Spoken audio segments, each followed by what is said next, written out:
The Honourable Deborah Russell. Thank you, Mr. Speaker. No problem.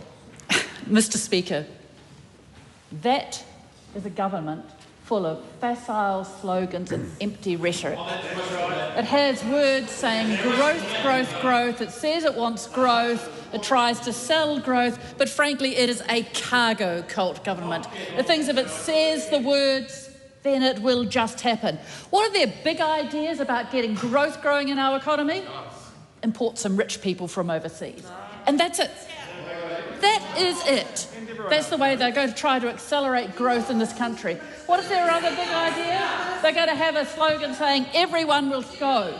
Do you know who they've been telling to go in this economy? They have been telling scientists to go.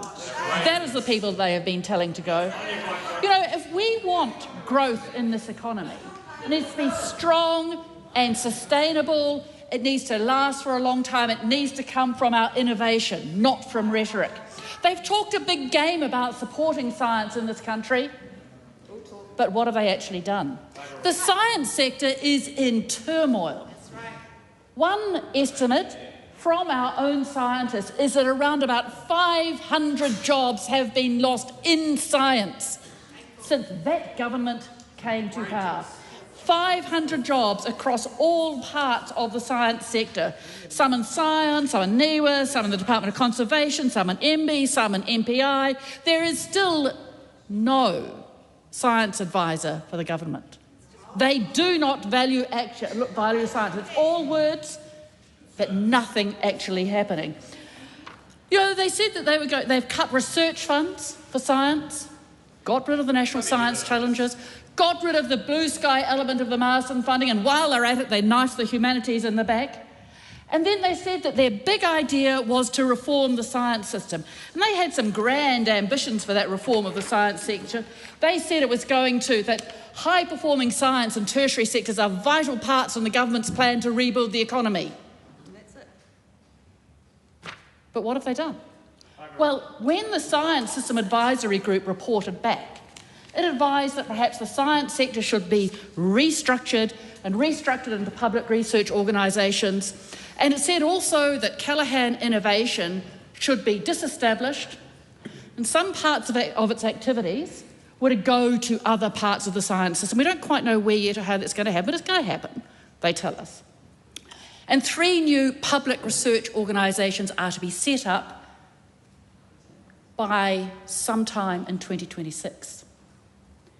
But then they did something else with Callahan Innovation. The new minister sent a letter of expectations and said, here's some activities which will be hived off to various public research, to various parts of the science system. But then there was to be funding for innovation, for the Food Network, for the Measurement Standards Laboratory, but everything else that Callahan Innovation was to do, all other activities, here's the exact words from the Minister's letters of expectation. Any other activities beyond this will no longer be funded from 30 June 2025. Outrageous. And what does that mean? Shocking.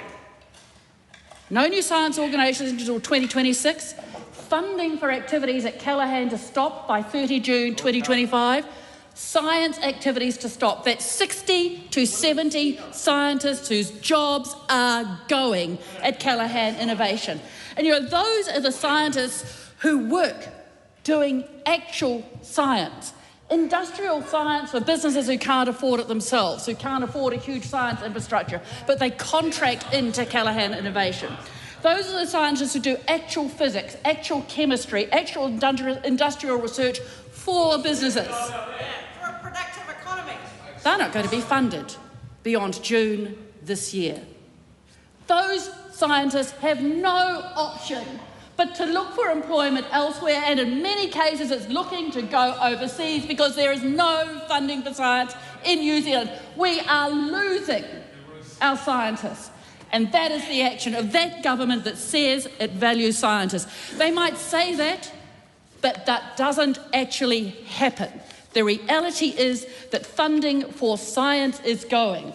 What does that say to children who might be interested in a career in STEM? That is a government that has, through its science activities, shown a callous disregard for people, a callous disregard for businesses, and a callous disregard for science in New Zealand.